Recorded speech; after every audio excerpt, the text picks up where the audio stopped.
आजको यो भिडियोमा हामी Vivo V70 FE भन्ने फोनको बारेमा कुरा गर्न जाँदैछौँ, जो कि एउटा मिड रेन्ज सेगमेन्टमा पर्ने फोन हो। अब यो फोनमा चाहिँ डिजाइन, क्यामेरा, ब्याट्री लाइफ कस्तो खालको तपाईँले पाउन सक्नुहुन्छ, कतिको राम्रो छ। अब यही प्राइस रेन्जमा चाहिँ तपाईँले नेपाली मार्केटमा एकदमै धेरै अप्सनहरू चाहिँ देख्न सक्नुहुन्छ।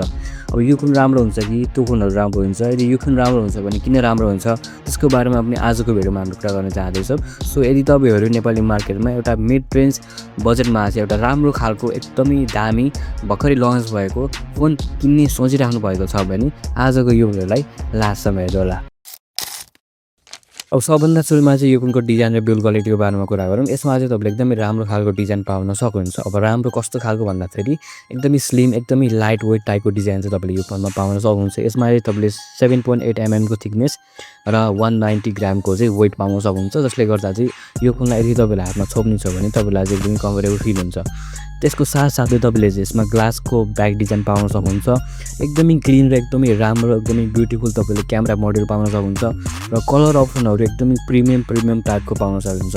मलाई चाहिँ पर्सनली भिभोको कलर अप्सनहरू एकदमै मनपर्छ। एकदमै युनिक टाइपको, एकदमै राम्रो, एकदमै कुल, देख्दाखेरि आनन्द आउने टाइपको कलर अप्सनहरू चाहिँ यसले लन्च गर्छ, जो कि एकदमै राम्रो कुरा हो होइन। सो कलर अप्सनहरू पनि तपाईँले एकदमै प्रिमियम खालको पाउन सक्नुहुन्छ। यसमा तपाईँको IP65 को रेटिङ तपाईँले पाउन सक्नुहुन्छ, जो कि एकदमै राम्रो खालको प्रोटेक्सन हो अगेन्स्ट वाटर, डस्टहरू होइन। एकदमै राम्रो खालको प्रोटेक्सन तपाईँले पाउन सक्नुहुन्छ। सो ओभरअल फोन चाहिँ तपाईँको एकदमै प्रिमियम लुकिङ छ। प्राइस अनुसार चाहिँ यो डिजाइन चाहिँ मलाई एकदमै राम्रो लागेको छ। एउटा युनिक टाइपको डिजाइन पनि छ, कुल टाइपको पनि छ, कम्फर्टेबल टाइपको छ, त्यस्तो धेरै चटक गरेको छैन। सबै कुरा चाहिँ एकदमै मिलेको टाइपको डिजाइन र बिल्ड क्वालिटी चाहिँ तपाईँले यो फोनमा पाउन सक्नुहुन्छ। यो फोनको डिस्प्लेको बारेमा कुरा गर्नु पर्दा यसमा तपाईँले 6.67 इन्चको AMOLED display, 120 hertz refresh rate भएको र फुल HD प्लस रिजोल्युसन भएको डिस्प्ले पाउन सक्नुहुन्छ, जो कि तपाईँको एकदमै स्मुथ छ, एकदमै भाइब्रेन्ट कलर्सहरू तपाईँलाई दिन्छ र ब्राइटनेस पनि एकदमै राम्रो छ। तपाईँले यदि कन्टेन्ट वाच गर्नुहुन्छ, मुभिजहरू हेर्नुहुन्छ भने तपाईँहरूको लागि यो डिस्प्ले एकदमै राम्रो हुन्छ। र यदि तपाईँहरू टिकटक, इन्स्टाग्रामहरू स्क्रोल गर्नुहुन्छ अथवा मुभिजहरू, गेमिङहरू पनि गर्नुहुन्छ भने तपाईँको लागि चाहिँ यो डिस्प्ले एकदमै स्मुथ, एकदमै राम्रो हुनेवाला छ। मुभिजहरू हेर्दा पनि एकदमै हाई क्वालिटीमा तपाईँले पिक्चर्सहरू, एकदमै राम्रो कलरफुल टाइपको पिक्चर्सहरू चाहिँ यो फोनमा पाउन सक्नुहुन्छ। सो गेमिङ गर्नको लागि, भिडियोजहरू हेर्नको लागि, कन्टेन्ट वाच गर्नको लागि र यो फोनलाई बाहिर इन्भाइरोमेन्टमा युज गर्नको लागि चाहिँ यो डिस्प्ले एकदमै राम्रो छ। यो फोनको पर्फर्मेन्सको बारेमा कुरा गर्नुपर्दा यसमा तपाईँले मिडियाटेक डाइमेन्सिटी 7050 भन्ने प्रोसेसर पाउन सक्नुहुन्छ, जसमा 8GB ऱ्याम र 128GB स्टोरेज क्यापेसिटी अथवा 256GB स्टोरेज क्यापेसिटी तपाईँले अप्सन पाउन सक्नुहुन्छ। यसमा चाहिँ तपाईँले डेली टास्कहरू, मल्टिटास्किङहरू, गेमिङ चाहिँ तपाईँले मिड रेन्ज टाइपको गेमिङ चाहिँ यो फोनमा पर्फर्म गर्न सक्नुहुन्छ। गेमिङ फोन चाहिँ होइन यो फोन, तर पनि तपाईँले यसमा हल्का फुल्का गेमिङ चाहिँ इजिली गर्न सक्नुहुन्छ। सो डेली टास्कहरू भयो, मल्टिटास्किङहरू टाइपको कुराहरू चाहिँ यो फोनमा एकदम इजिली हुन्छ। Android 15 with fun touch OS चाहिँ तपाईँले पाउन सक्नुहुन्छ। सो ओभरअल कुरा गर्नुपर्दा स्मुथ छ। डेली टास्कहरू, इन्स्टाग्राम, टिकटकहरू चाहिँ मजाले चल्छ। अनि कहिलेकाहीँ गेमिङ पनि गर्न मन लाग्यो भने पनि गेमिङ हल्का फुल्का चाहिँ तपाईँको यो फोनमा मजाले चल्छ। सो पर्फर्मेन्सको मामलामा पनि प्राइस अनुसार चाहिँ पर्फर्मेन्स चाहिँ मलाई ठिकठाक नै लाग्यो। क्यामेराको बारेमा कुरा गर्नुपर्दा चाहिँ तपाईँले 64 मेगापिक्सलको मेन क्यामेरा जसमा OIS पनि छ र 2 मेगापिक्सलको डेप्थ सेन्सर पाउन सक्नुहुन्छ।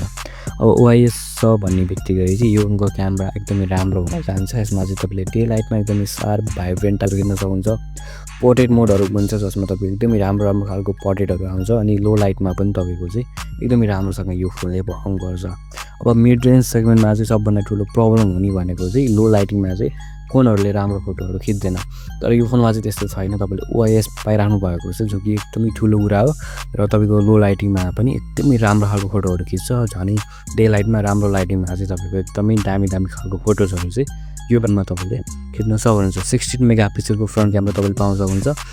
सो सोसियल मिडियामा अपलोड गर्ने टाइपको फोटोजहरू भयो, टिकटकहरू भयो, अनि पोर्ट्रेटहरू भयो, सबै कुरा चाहिँ तपाईँले राम्रो पाउन सक्नुहुन्छ। बट यसमा चाहिँ अल्ट्रा वाइड लेन्स चाहिँ तपाईँले पाउनु हुँदैन, जो कि अलिकति नराम्रो कुरा हो। यदि अल्ट्रा वाइड क्यामेरा दिएको भए चाहिँ यो फोनको क्यामेरा बबाल हुन्थ्यो, तर अल्ट्रा वाइड क्यामेरा चाहिँ यो फोनको ब्याट्रीको बारेमा कुरा गर्नुपर्दा 5000 mAh को ब्याट्री, 45 वाटको फास्ट चार्जिङ स्पिड तपाईँले पाइराख्नु भएको छ। यो ब्याट्री चाहिँ लगभग 1 दिनसम्म मजाले टिक्छ। चार्जिङ पनि तपाईँले चाहिँ एकदमै राम्रो खालको पाउन सक्नुहुन्छ। सो ब्याट्रीको पर्फर्मेन्स पनि यो फोनमा चाहिँ एकदमै राम्रो रहेको छ। एक्स्ट्रा फिचर्सहरूको बारेमा कुरा गर्नुपर्दा सबभन्दा मेन कुरा भनेको यो फोनमा तपाईँले 5G कनेक्सन पाउन सक्नुहुन्छ। इन डिस्प्ले फिङ्गरप्रिन्ट सेन्सर छ र स्पिकरहरू पनि यो फोनको एकदमै राम्रो रहेको छ। सो एक्स्ट्रा फिचर्सहरू पनि तपाईँले यो फोनमा एकदमै राम्रो पाउन सक्नुहुन्छ। अब कुरा गरौँ मेन कुराको बारेमा जो कि यो प्राइस। अब यसको प्राइस चाहिँ तपाईँको यो फोनको दुईवटा भेरिएन्ट छ, एउटा 128GB र अर्को भनेको 256GB स्टोरेज क्यापेसिटी भएको भेरिएन्ट। जुन यसको बेस भेरिएन्ट चाहिँ भनेको 128GB वाला त्यसलाई 40,000 पर्छ र 256GB स्टोरेज क्यापेसिटीवालालाई चाहिँ लगभग 43,000 चाहिँ पर्न जान्छ। अब दुईटामा डिफ्रेन्स भनेको 2-3 हजारको मात्र छ। म चाहिँ तपाईँलाई के रिकमेन्ड गर्छु भन्दाखेरि तपाईँले चाहिँ यसको 256GB वाला भेरिएन्ट किन्नुहोस्, तपाईँलाई चाहिँ धेरै फाइदा हुन्छ। 1-2 हजार भनेको केही पनि होइन होइन यस्तो फोनहरू किन्दाखेरि। यदि तपाईँले अलि राम्रो स्टोरेज क्यापेसिटी भएको भेरिएन्ट किन्नुभयो भने चाहिँ तपाईँलाई चाहिँ एकदमै फाइदा हुन्छ लङ टर्मको लागि। सो मैले चाहिँ तपाईँलाई चाहिँ यसको टप भेरिएन्ट नै किन्नु भन्छु।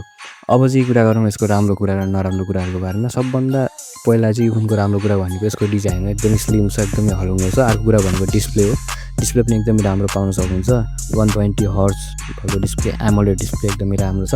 अनि पोर्ट्रेटहरू भयो, क्यामेरा पर्फर्मेन्सहरू एकदमै राम्रो खिच्छ अनि ब्याट्री लाइफ पनि एकदमै राम्रो छ। ओआइएस तपाईँले पाइराख्नु भएको छ। सो यो चाहिँ भयो यसको राम्रो कुराहरूको बारेमा। नराम्रो कुराहरूको बारेमा कुरा गर्नुपर्दा यसमा चाहिँ अल्ट्रा वाइड क्यामेरा तपाईँले पाउनुहुँदैन, जो कि अलिकति नराम्रो लाग्यो मलाई पनि। अनि हेभी गेमिङ चाहिँ यो फोनमा तपाईँले पिटिके पनि गर्न सक्नुहुन्छ होइन। हेभी गेमिङको बारेमा सोच्दै नसोचे हुन्छ। हल्का फुल्का गेमिङ चाहिँ इजिली हुन्छ, बट हेभी गेमिङ चाहिँ यो फोनमा हुँदैन। अर्को कुरा भनेको चाहिँ अलिकति एक्सपेन्सिभ पनि लाग्यो मलाई। अलिकति कम बजेटमा चाहिँ यो फोन लन्च हुन सक्थ्यो होला नेपालमा होइन। प्राइस चाहिँ अलिकति हाई नै लाग्यो। लगभग 35,000तिर चाहिँ यो फोन लन्च भएको भए एकदमै राम्रो हुन्थ्यो। 35-30 हजारतिर अलिकति प्राइस पनि यो फोनको चाहिँ हाई लाग्यो। त प्राइस धेरै भए पनि फोन चाहिँ एकदमै राम्रो छ। डिजाइनदेखि लिएर सबै कुरा एकदमै राम्रो तपाईँले पाउन सक्नुहुन्छ। एक तपाईँलाई चाहिँ डिसेन्ट टाइपको फोन चाहिएको हो, सबै कुरा काम गर्ने टाइपको फोन होइन, कुनै पनि स्पेसिफिक कुरामा नलागेर सबै कुरा राम्रो भएको फोन चाहिएको छ भने यो फोन चाहिँ एकदमै राम्रो हुन्छ। धेरै युजरहरू जस्तै सबै कुरा युज गर्ने, कहिले गेमिङ पनि गरिहाल्ने, सोसियल मिडियाहरू धेरै चलाउने, मुभिजहरू पनि हेर्ने, सबै कुरा गर्ने टाइपको मान्छेहरूलाई चाहिँ यो फोन एकदमै राम्रो हुन्छ। मेन भनेको यो फोनको स्टाइल एकदमै मन परेको छ मलाई होइन। पोर्ट्रेटहरू एकदमै राम्रो खिच्छ, डिस्प्लेहरूदेखि लिएर सबै कुरा चाहिँ एकदमै राम्रो छ यो फोनको। सो त्यही नै थियो यो फोनको बारेमा। फोनको बारेमा यदि तपाईँलाई केही सोध्न छ भने तपाईँ कमेन्ट बक्समा कमेन्ट गर्न सक्नुहुन्छ। भिडियो राम्रो लाग्यो भने चाहिँ लाइक, सेयर, सब्सक्राइब गरिदिनु होला। I will see you in the next video.